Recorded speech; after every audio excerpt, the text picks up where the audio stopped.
문빠 너희들은 환자야 치료가 필요해. 네, 기생충 전문가로 유명한 단국대학교 서민 교수가 문빠가 미쳤다라는 글의 한 부분입니다. 오늘 하루 종일 논란이 뜨거운데요. 서민 교수 직접 연결합니다. 안녕하세요. 네, 안녕하세요. 서민입니다. 네, 일단 이런 글을 쓰게 된 배경이 뭡니까? 제가 문빠에 대한 문제점을 좀 오래전부터 계속 생각하고 있었는데요. 예. 그리고 이제 계속 문빠 사이트를 다니면서 그들의 이제 삶을 좀 관찰하다가 예. 이제 좀 정도가 너무 심해서 이게 이제 우리나라 전체로 봐서 해악을 끼치겠다 생각이 들어서 예. 쓰게 됐습니다. 예. 그래서 특별한 계기는 있었습니까? 또 특히 뭐 미쳤다, 환자다, 치료까지 필요하다라고 말할 정도에? 뭐 그전에도 계속 뭐 정말 자기랑 의견이 조금만 다르면 적폐로 몰고, 그러니까 정말 민주주의를 위해서 애써 싸운 사람들까지 적폐로 모는 걸 보면서 도대체 왜 그럴까 생각을 하다가 이제 얼마 전에 그 낚싯배 같은 경우도 예. 낚싯배로 인해서 막 사람이 많이 죽었는데 거기서도 이제 뭐 문재인 대통령 잘했다, 나라다운 나라구나 막 이렇게 얘기를 하더니 이 급기야는 중국 경호원이 기자를 폭행한 거에 대해서도 예. 뭐 맞을 짓 해서 맞았다고 되게 환호하는 걸 보면서 이제 드디어 이제 병이 정말 깊어졌구나 생각이 들어서 예. 누군가가 이렇게 나서서 얘기를 해야 되는데 아무도 못하는 거예요. 그래서 저라도 하겠다 생각이 들어서 글을 썼습니다. 문 대통령 극성 지지자들 문빠. 근데 이분들이 낚싯배 사고 이번에 기자 폭행 등등에서 보인 반응이 도를 넘었다.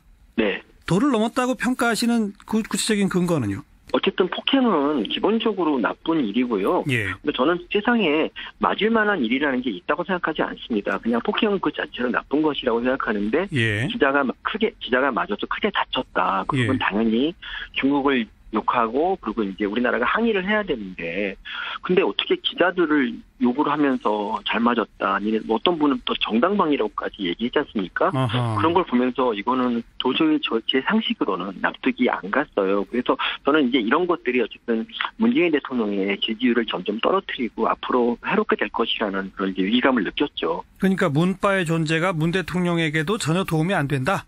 그렇죠. 왜냐하면 사람들이 이제 대통령 싫어하게 되는 계기가 문빠들의 극성 때문에 질려서 싫어하게 되는 경우도 되게 많이 봤거든요. 아하. 특히 이제 민주당 경선 때가 이제 그때도 그랬었는데요. 예. 뭐 사실 뭐 안희정 지사나 이재명 시장 같은 경우도 굉장히 훌륭한 분들이고 존경할 만한 분들인데 예. 문빠들이 그들마저 적폐로 몰면서 욕을 막 해대했어요. 네. 그래서 그때 이제 그분들 지지자들이 뭐라 그랬냐면은 나 진짜 문재인 대통령 후보가 돼도 안 찍겠다는 분들이 좀 많이 있더라고요. 실제로 안 찍진 않았겠지만 예. 다른 후보 지지자들에게 상처를 입히는 그런 것이 너무 당연시되는 것 같아요. 이분들은. 네.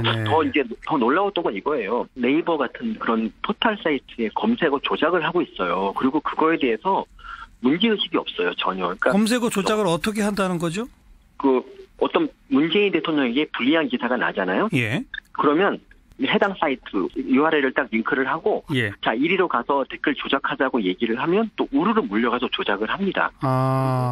근데 이제 그 중에서 일부 문빠가 이렇게 말해요. 야, 이건 좀 너무 심하지 않느냐. 이게 국정원하고 다를 게 뭐 있냐 그랬더니 예. 이건 당연히 해야 되는 일이고 우리가 그러니까 왜냐하면 저쪽 보수도 이걸 하는데 우리라고 하지 말아야 될 게 뭐 있냐. 예. 이런 식으로 정당화를 하는 거 보고 너무 막 무서운 거예요. 그리고 이게 진짜 얘네들이야말로 민주주의의 적이구나 생각이 들었어요. 근데 이제 그 문빠의 문제점을 이제 통탄하는 분들이 좀 계신데, 이제 제가 존경하는 어떤 교수님 만나서 이제 문빠에 대한 얘기를 하다가 보니까, 예. 그분은 저보다 더 문빠를 걱정하더라고요. 예. 그래서 제가 이제 말씀드렸죠.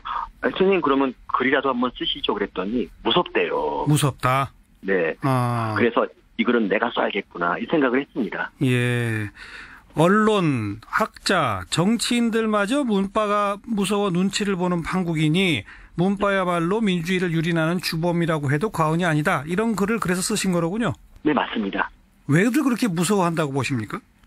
일단 언론사에 근무하시는 분들은 일단 뭐 자기 구독 부수가 떨어질까 봐 문빠와의 싸움을 피하게 되고요. 예. 그리고 교수들 같은 분들 중에서는 의외로 멘탈이 되게 약하신 분들이 계세요. 예. 사소한 비판에도 견디지 못하더라고요. 예. 근데 저는 예. 멘탈이 정말 강해요. 그래서 제가 쓰는 거죠. 네, 네. 이처럼 아주 독특한 색깔로 지나치다고 지금 표현하신 강한 충성도를 갖게 된 그런 이유나 배경이 있다고 보십니까? 제가 생각하기에는 그게 갑자기 이제 노무현 대통령 예전에 이제 돌아가시고 뭐 그랬던 것들이 다 이제 기자 때문이라는 그런 잘못된 믿음이 이제 정설처럼 퍼지기 시작했어요. 그러니까 우리가 노무현 대통령을 못 지켰으니까 문 대통령이라도 지키겠다. 예. 이런 생각을 하고 갑자기 이제 기자들을 공격하기 시작하는데요. 예. 정말 이해할 수가 없지. 좀 이해하기 힘든 멘탈인데 그거를 제가 어떻게 이해하면 될까 했는데 잘 이해를 끝내 못했어요. 예. 지금 그 글을 쓰시고 나서 댓글이 또 어마어마하게 달렸습니다. 네. 서민 교수 기생충만 보더니 기생충 같아졌구나 뭐 예컨대 이런 식인데. 네. 어떻게 보세요? 그 댓글에 대해서는? 그 댓글이 제가 쓴 글의 논지를 반박하는 거는 별로 없고요. 주로 이제 인신공격 같은 거에 머무르고 있다는 게 제가 옳다는 걸 보여주는 것 같아요. 예. 저는 참고로 그런 댓글을 되게 좋아하고요. 저 욕하고 외모 욕하고 기생충 욕하고 이러는 걸 되게 좋아해서 댓글을 다 일일이 달아드리고 막 그랬었는데 예. 너무 많이 달려서 이제 포기했습니다. 그런 의미에서 멘탈이 강하다고 하시는 거로군요. 예, 저는 그렇습니다. 예. 중국에서의 그 기자 폭행 관련해서는 노무현 정부 때 청와대 홍보수석이었던 조기숙 이화여대 교수가 조금 정확한 사실 파악하지 못하고 어떤 주장을 폈다가 혹시 이게 정당방위 아닐까 이런 식의 주장을 했다가 이건 제가 잘못했습니다라고 사과한 적이 있었지 않습니까? 네. 그거를 우리 서민 교수께서는 그런 조기숙 교수의 주장에도 동조하는 문파들이 너무 많다. 이게 문제다 이렇게 지적하셨잖아요. 네, 맞습니다. 그런데 그 후에 조기숙 교수는 서민 교수의 글에 대해서 법률가하고 상담해 보니까 문파가 정신병자라고 하는 주장도 명예훼손이다라고도 지금 반박하고 계시거든요. 네. 어떻게 보세요? 그러니까 저는 이렇게 일단 학자가 이렇게 이 정도 비판에 고소 얘기를 한다는 것 자체가 이건 좀 문제가 있는 것 같아요. 왜냐하면 자신의 비판은 늘 정당하고 자신에게 가해지는 비판은 항상 문제가 고소 아니야 이런 거는 좀 문제가 있어요. 저 같은 경우는 저를 아무리 욕해도 저는 고소 같은 거 거의 안 하거든요. 그러고 사는데 그렇게 생각할 수도 있는 건데 좀 기절한 것 같다는 생각이 좀 들었습니다. 예. 별다른 대응은 안 하실 거고요? 저는 전혀 대응을 안 할 거고요. 제가 이제 SNS는 안 하거든요. 그래서 별로 이렇게 대응할 만한 방법도 별로 없는 것 같아요. 예. 하지만 앞으로도 도가 지나치다 싶은 그런 문파들의 행동에 대해서는 계속 비판하는 글을 쓰시겠다 이 말씀인 거죠?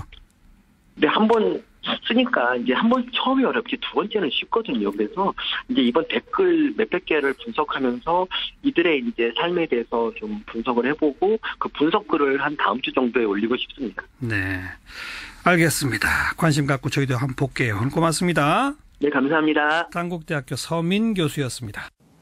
서민의 그 기생충 어제 말씀을 해드렸는데 이 글은 정말 많은 우리 문재인 대통령 지지자들을 혐오하는 정신병자라고 했죠. 혐오하는 거거든요. 그래서 조기숙 교수님께서 좀 생각이 좀 맞았습니다. 저희도 어제 방송에서 법적 대응 검토 말씀을 드렸는데 실제로 소송인단 모집을 해가지고 민형사 소송을 제기하기로 했습니다. 그래서 조기숙 교수님이 대표 소송인으로 대표 원고로 이름을 올리시겠다고 저한테 말씀을 주셨고 앞으로 이 부분은 실무적으로 어제 이미 변호사들 통해서 법률 자문은 어제 이미 검토를 다 끝냈습니다. 그래서 구체적인 실행을 어떻게 할 건지 준비되는 대로 말씀을 드릴 거고요. 왜 이렇게 소송을 진행하느냐? 지금 언론이 문파, 홍위병 이런 프레임을 가지고 총공격을 하고 있습니다. 우리도 그냥 시민들입니다. 문파 이기 이전에 시민이란 말이에요. 근데 문파라고 해서 특정 집단이 어떻게 이렇게 있는 게 아닙니다. 이걸 지금 대한민국 언론들은 특정 집단으로 분리를 하고 있어요. 굉장히 이건 반인권적인 처사인 거고 중요한 거는 서민 씨 칼럼 같은 경우는 정말 인간에 대한 혐오를 저렇게 표현할 수 있을까? 혐오 정서가 가득하죠? 제가 국가인권위원회 제소도 검토했는데 그거는 조금 힘들 것 같다는 변호사의 이야기가 있어가지고 민형사 소송만 제기하는 걸로 지금 정리가 됐고 실무 진행하는 대로 계속 이 부분 말씀드리도록 하겠습니다. 네, 내용이 정리되는 대로 아마 그러면 같이 소송하실 분 혹시 계시면 또 말씀 모집하기도 하겠죠. 그래서 그때 다시 한번 말씀을 드리도록 하겠습니다. 네. 하여간 우리 집권 그냥 가만히 있지 않겠습니다. 이제는. 네. 그러니까요. 가만히 있으니까 가만히 있는 줄 아나 봐요. 집권 1년도 안 됐는데 아직 지금 벌써부터 이 난리를 쳐서 참 앞으로 4년을 넘게 이렇게 계속 싸워야 되겠구나라는 생각이 들기도 하고.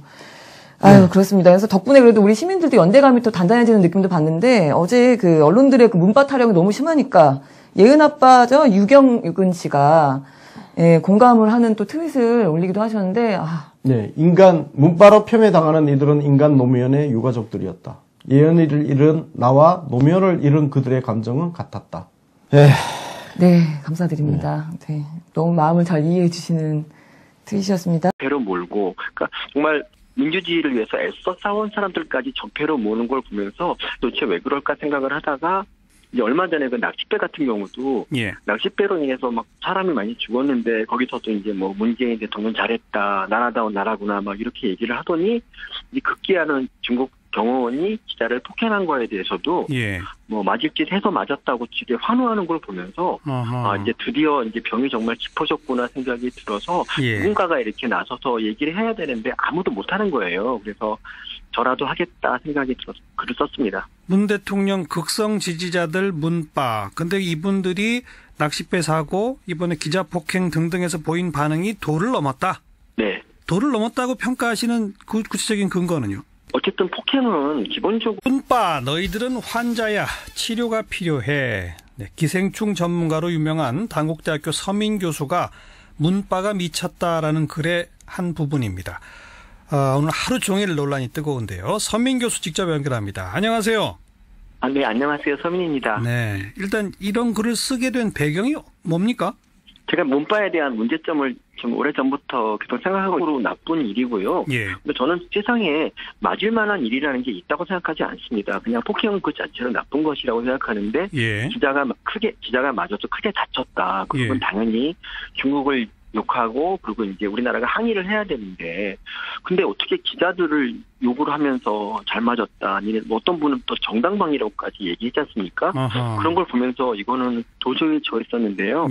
그리고 이제 계속 문파 사이트를 다니면서 그들의 이제 삶을 좀 관찰하다가 이제 좀 정도가 너무 심해서 이게 이제 우리나라 전체로 봐서 해악을 끼치겠다 생각이 들어서 쓰게 됐습니다. 그래 특별한 계기는 있었습니까? 또 특히 뭐 미쳤다, 환자다, 치료까지 필요하다라고 말할 정도에? 뭐 그전에도 계속 뭐 정말 자기랑 의견이 조금만 다르면